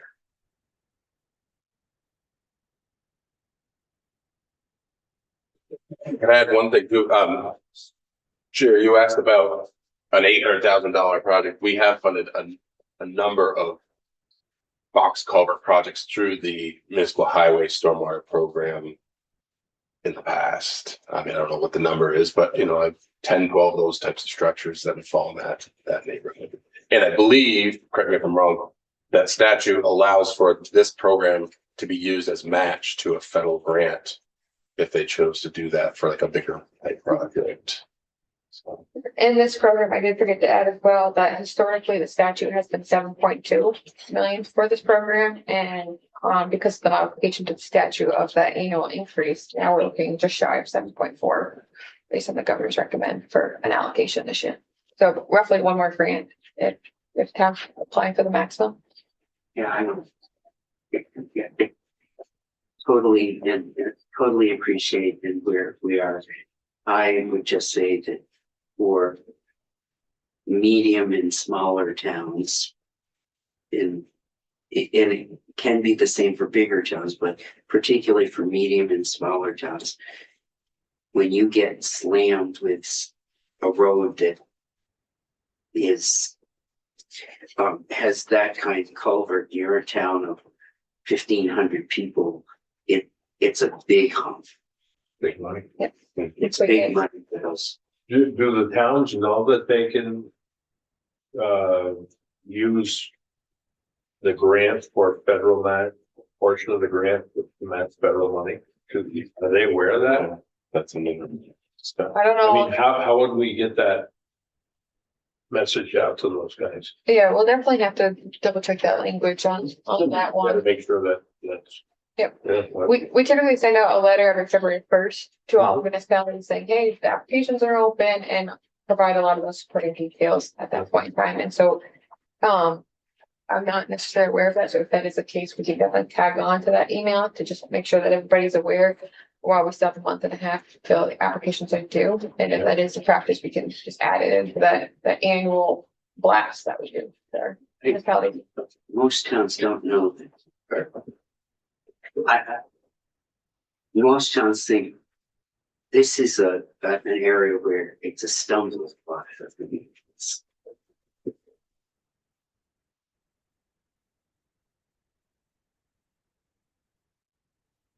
The next one is the class.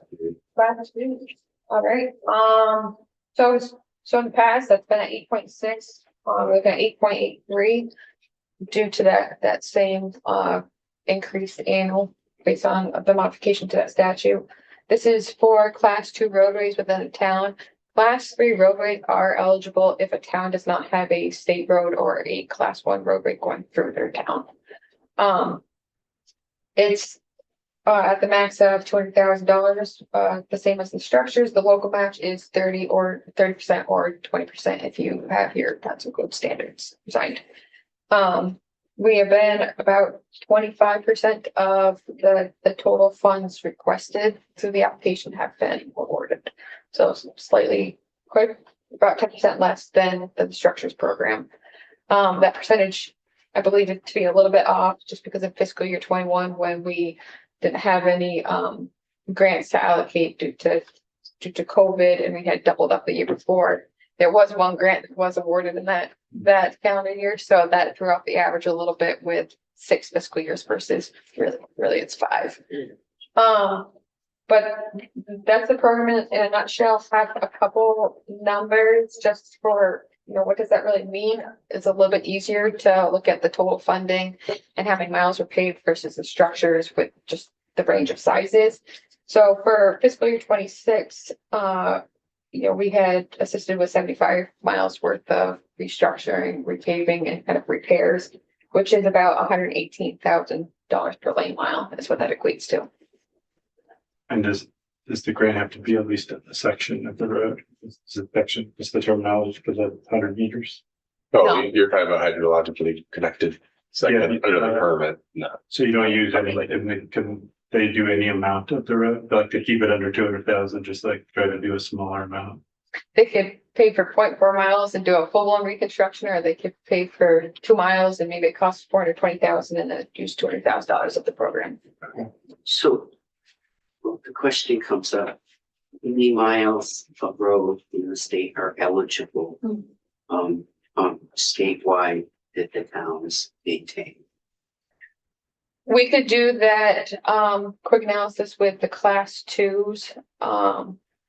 pretty easily with the data that we have within V-Trans. And we'll just have to add in, double check the class 3 for the townships that do not have those. So you did 75 miles Correct. and and literally the roads that might be eligible for this is in the thousands of miles. Correct.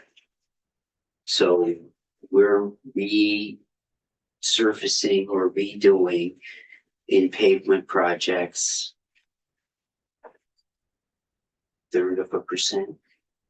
Most of the towns are doing it on their own, down. Well, under, Yeah, through this program, yes, the percentage is very small as far as what we're able to pay versus what the towns have statewide. But that's not considered a condition either. that's why, Not considering the condition, right? I mean, we're saying that, yeah, all of these roads are eligible, but how many of those miles are actually well, usually. require? Usually on a base, we try to, we have a schedule for the state and we Right. try to do, and I don't think we let any road go past once every 20 years, right? I bet we do, actually. Well, not because we want to. No, but I'm sure that there are state routes that have not been paved in the last 20 years. But it's, that's not optimal. Correct, condition. 100%. And so for the communities, this is huge. Mhm. And what did you say the cost was per lane mile? Yes, and fiscal year 26, 75 miles, goes around $118,000 per mile. I'm sorry, 18. Total cost, that'd be great. That was where we took our allocation and then based on the applications, what they said that they're going to do with that money, that is the quick math that we did for here's how much we allocated, here's how many miles we believe we paid through these applications to get to that dollar figure. That's not 1% of Wyndham County's. Is it all pavement? Or is it on gravel? Most of it's pavement, but gravel is eligible. And this is based on the fiscal year 26 funds, which these grants are 30-month terms. And so that is what we're seeing for what we had allocated and what was in the application. It could vary based on what they actually got for the bid prices. Will you know what they get for the bid prices? We will know internally within our districts because there's a lot of that communication that happens, but that's not something that comes back to the program. Cause it'd be nice to know Track. just, the cost per mile. The track of the state. Like we've got that for state, so I assume it's the same. Oh, we do. It's probably not the same because the specs aren't the same. Yeah. Right, I mean, this is largely free for all. And we're just sort of counting on contractors doing a good job. They don't have the same oversight and inspection requirement. Yeah. But I would just say, With the- what you forwarded to me from the Regional Planning Commission in Wyndham County, that the municipalities maintain 1,700 miles of road. Mm. And what we're able to help with statewide is 75. Okay, How's that? yeah. That was, Sobering. that's just for Wyndham County. Sobering. Yeah, 1,700 in Wyndham County. That's from the Regional Planning Commission. I can send that to everybody Yeah. else too. It's a really good presentation. Yeah, I've asked the agency if we could get the numbers. What are the statewide numbers that would be in the different categories? And we should be able to provide that because, or at least a ballpark. Yeah, we do have the mileage calculations for all the class 2 miles, so we could take that data just to get a little bit more of a eye to eye as far as class 2 miles for this rotary program to class 2 miles that we have statewide. Yeah. that'd be So helpful. 75 a mile. Yeah. So this presentation that the Regional Commission did in House Transportation, there's a graph that shows the towns. It's essentially based on towns and what the need is in towns. And it looks at the grand list, and the grand list is generally not proportional to the needs. Because a lot of the small towns are small in people, but they have, you know, it's still the 9x9, right? It's the squares.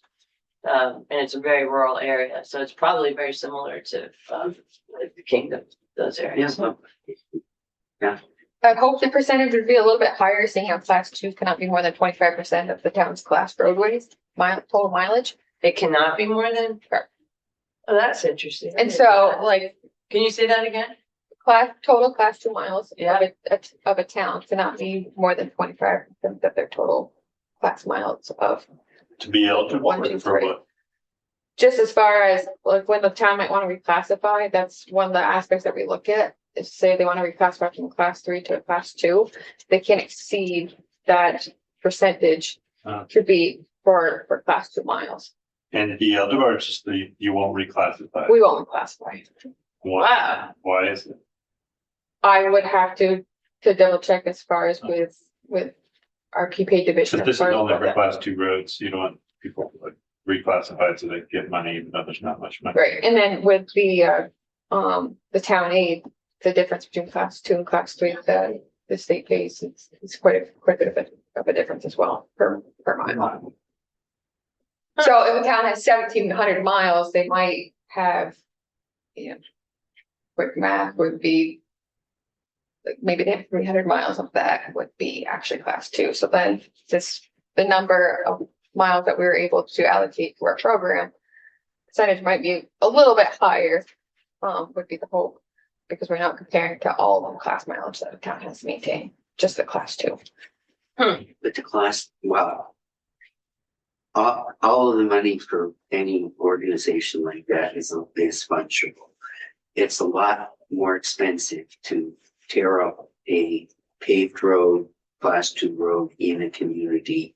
And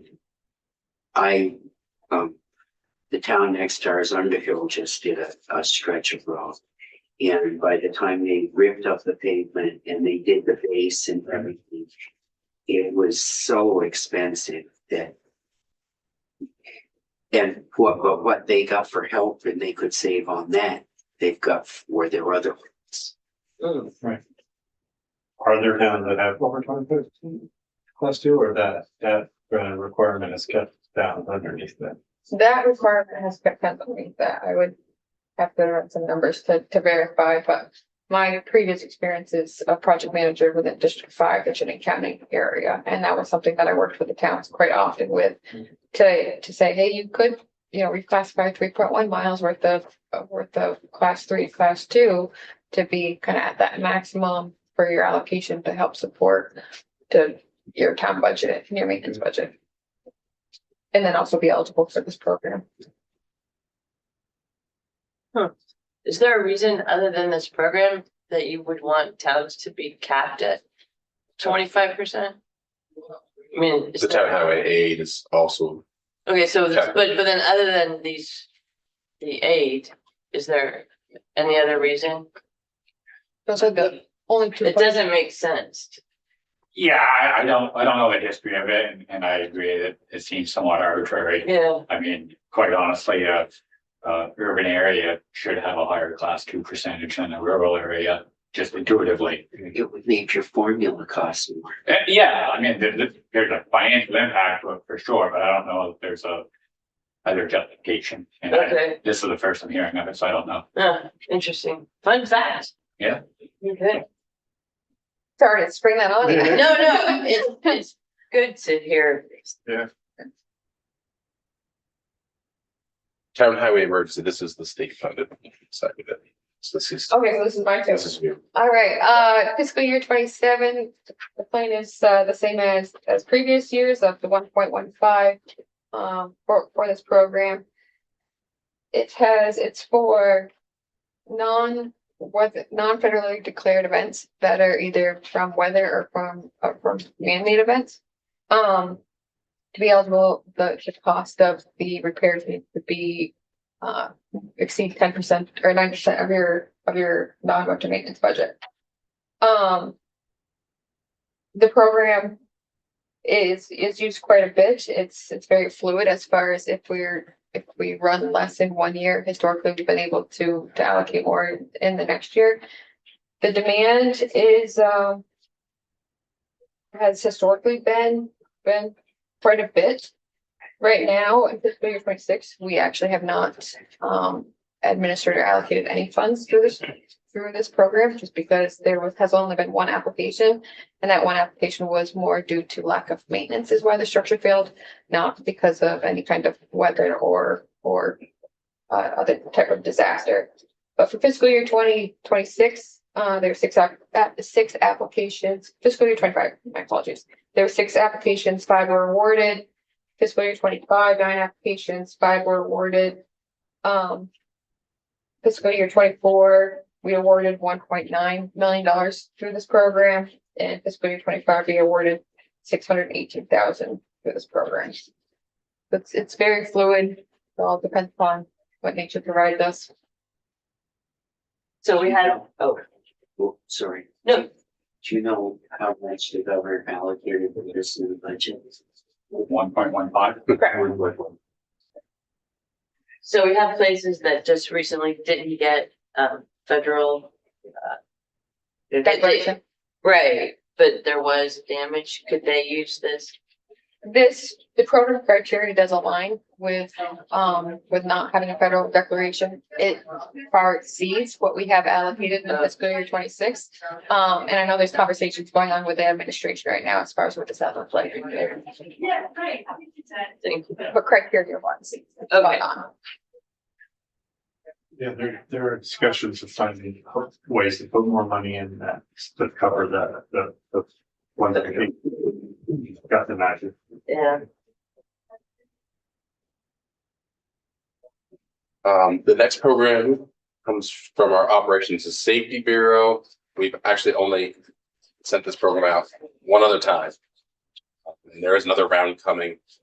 This is funded through Highway Safety Improvement Funding. Not one of my programs, but I believe it's 100%. Maybe it says in here. I think it's 100% federally funded. Did you see something in there?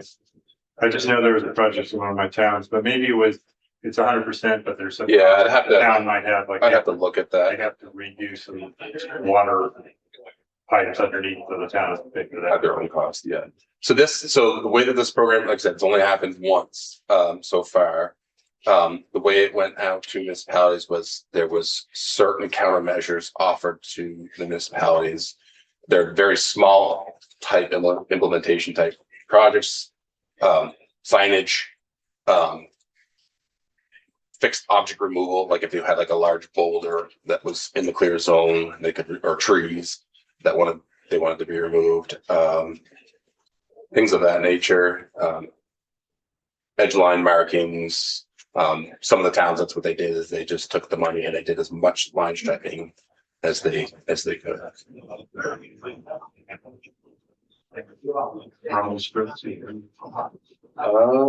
It may be eligible. I'm not sure. And I think the last time we did this, the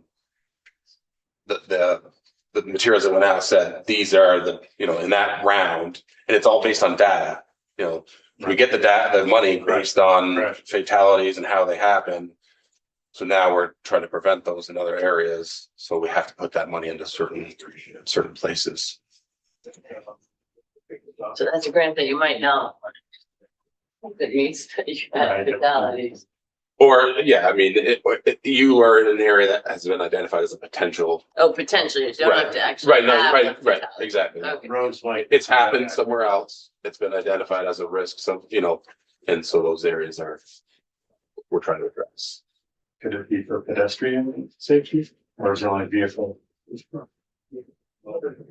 Think so. Yeah, this is not my area of expertise on this particular grant, but yeah. Jesse would be the point of contact for that. Federal highway emergency relief. So this is when there is an emergency declaration on federal aid highways. So this is always difficult to explain because a lot of your class 2 roads are federal aid, but not all of them.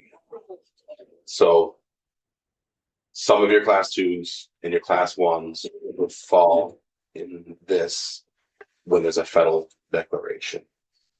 And that link is a map to. show Correct, which it actually shows ones what, are. yep, exactly. And so there's two phases of this program. There's an emergency phase where the funds are, where the projects are covered at 100% federal, and then it rises to the level of needing permanent restoration. The bridge is gone, you know, they need to program a permanent project. The split goes back to the normal pro rata share, so it'd be 80-20.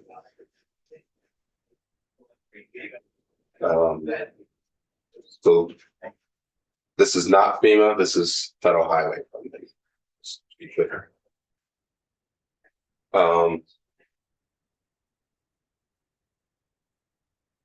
Oh, I'm sorry, actually, I said 80-20 on the federal, on the permit, it's actually 90-10. So If it's a bridge, you get 90% of it? it's 90-10 because of the way state statute is written. It limits the municipal match to 10%. So there's a couple of bridges in my area that might actually fall down. And, And again, it has to be due to a disaster, not okay, from deferred maintenance. okay, all right, so then, Yeah, just point of clarification for a non-interstate, it's 80-10. okay. Okay.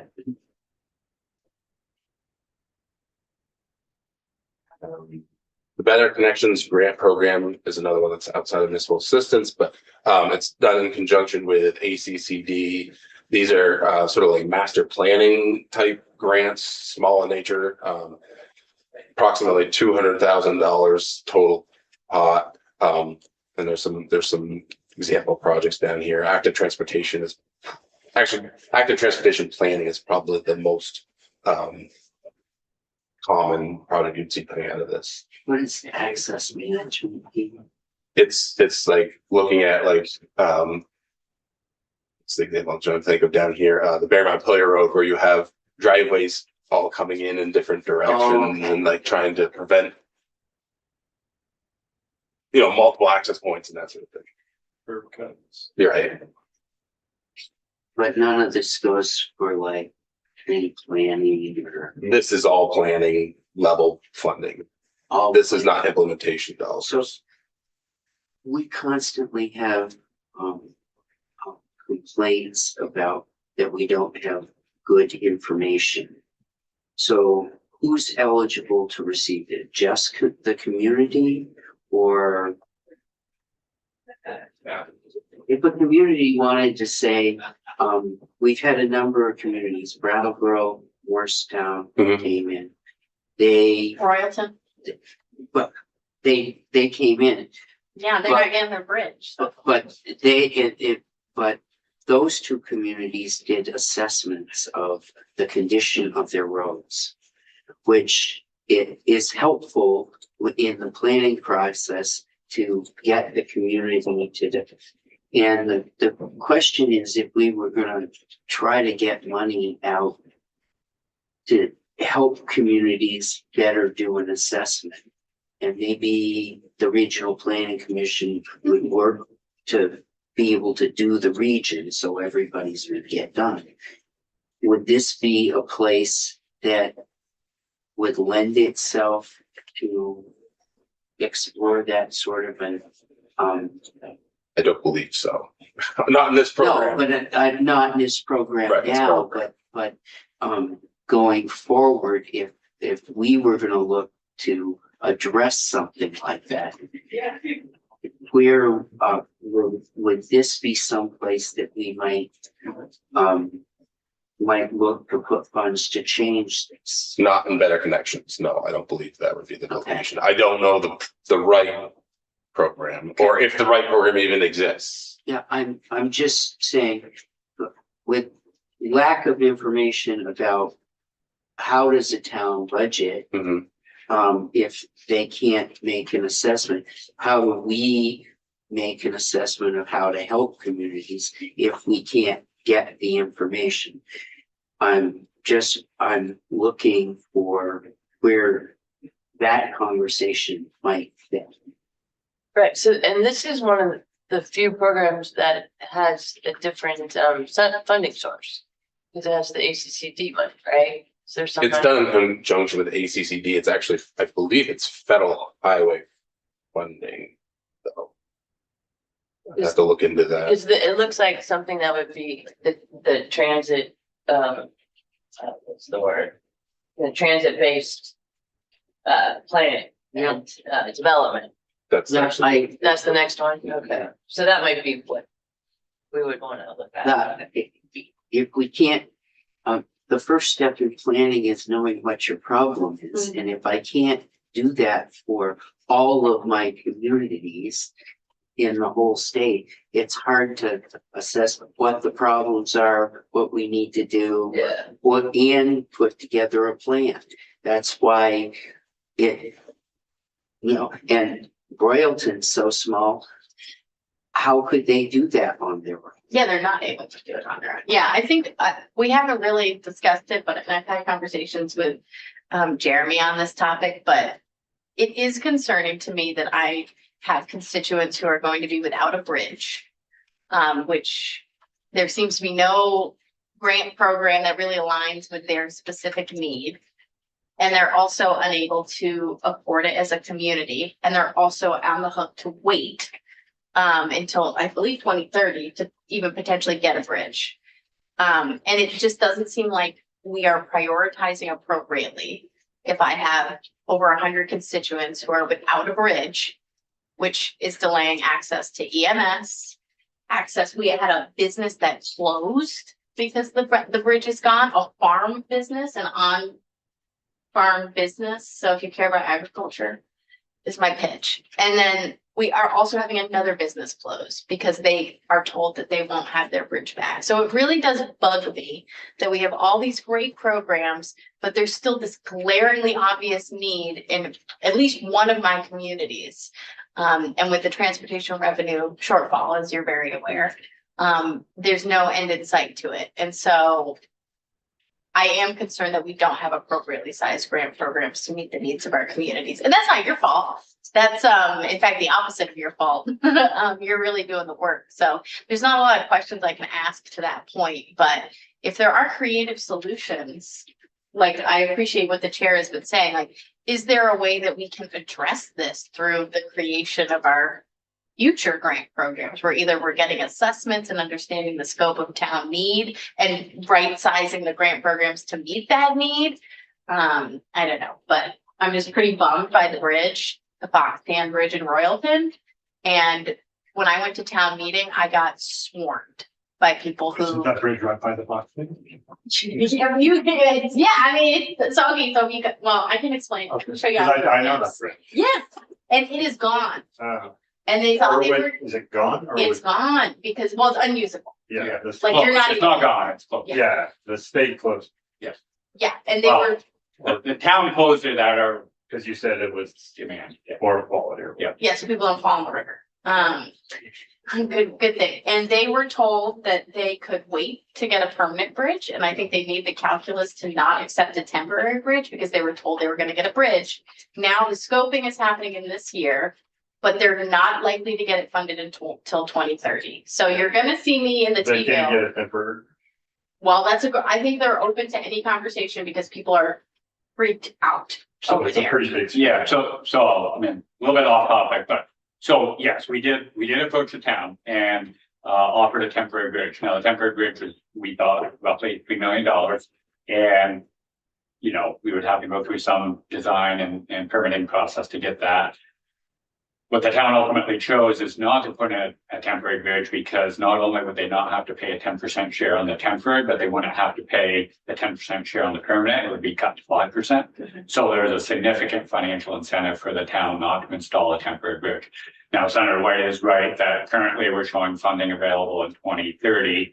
Realistically speaking, the design could be done in 27-ish. And it's the #1 town highway priority right now. And we're trying to move things around within the bridge program as a whole because we do recognize the impacts to the community. But currently, she's absolutely correct in showing up in 2030. That doesn't pay for the temporary bridge, because those are reusable. I assume that $3 million to the city of Bay is in rent. Correct, exactly, installation. Do they have to pay rent on the paper? They do, it's nominal. In that case, I don't know, because it was so long, I want to say it's 120 feet. I don't know if we were gonna actually use something different than our stock, just because we didn't want to deplete our stock. I think we originally were gonna do that, but I My don't time know. is gonna be done, hopefully, that's more temporary, but yes. Hey, we'll take one, I think is where we're I don't at. think they're that. I mean, it has. Definitely not that. I don't want to look at, they're gonna be done with theirs after I mean, just the, decades of temporary. yeah, I mean, the bridge itself was certainly the minor cost of that. It's just, Right. again, even if we gave them the bridge, launching 100 and I'll say 20-foot bridge, all the site work. Obviously, we want that out of the way. So you're creating a new alignment. You know, so I think that was estimated to be about a $3 million endeavor. Yeah, see amendment in the T-bill that I'm gonna be introducing.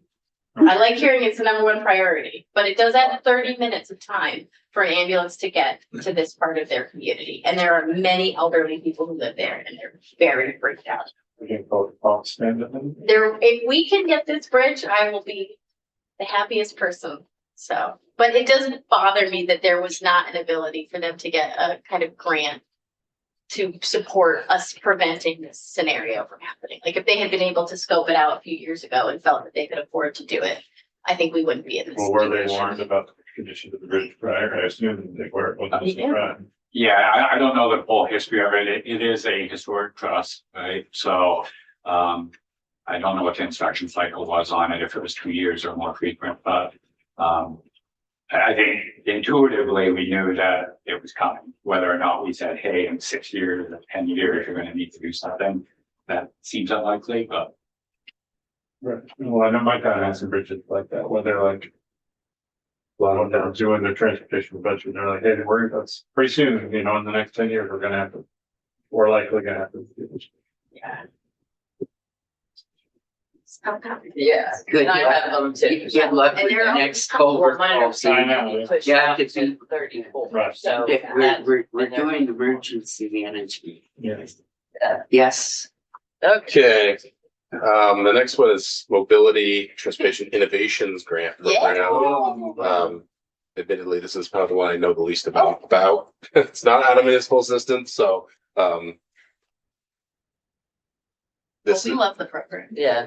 so you've heard about it probably more than I have. So. We started it. We carried in the book because it's a grant program within V-Trans, but yeah, This was created by the legislature okay.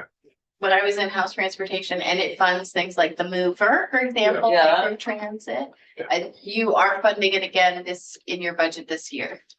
I've heard how much? I don't. Oh, you haven't presented in the House yet? This is in our transit group anyway, so yeah. So I have not presented this. The next one is the highway safety, our governor's highway safety program. NHTSA funding. A lot of these grants are with local sheriffs and police departments, those sorts of things for radar feedback signs, safety improvements. And then the last one, I believe, is the state highway, state infrastructure bank.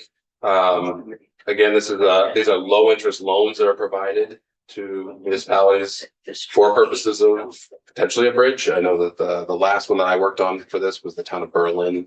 They replaced their culvert on Fisher Road, utilizing funding through the state infrastructure bank. The project has to be Title 23 eligible, meaning it has to be eligible for typical funding under federal highway. And it does have to go through a project. It's a quasi project development process. It has to go through NEPA, it has to be certified for the right of way and that sort of thing.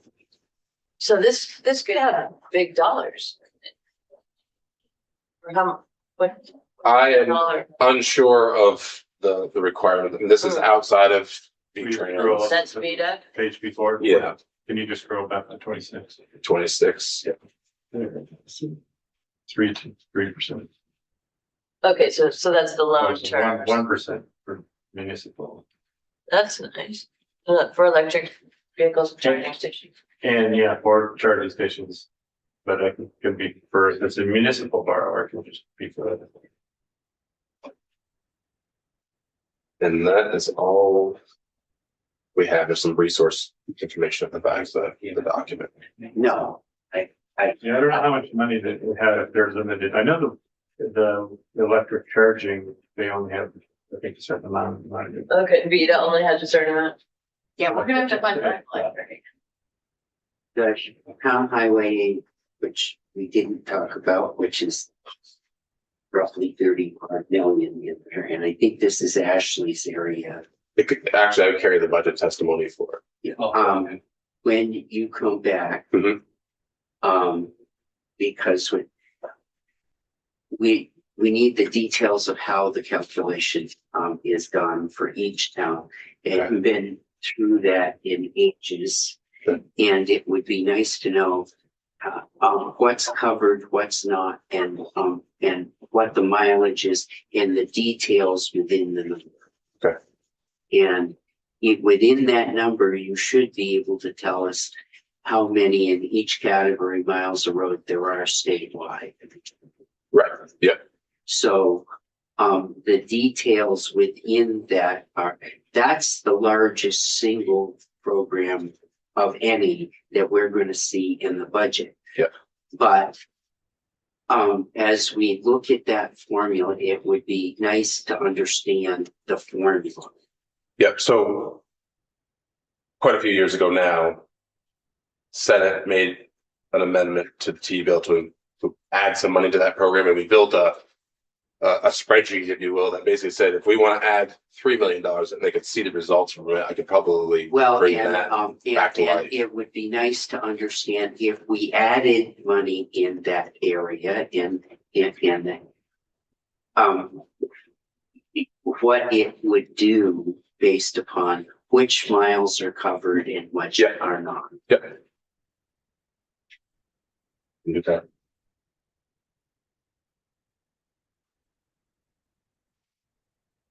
That's all I had. We had. You're Yeah. right on time. Gotta run upstairs here. Damien's coming back, and I think it's probably time for the old person to have a little break. Okay. And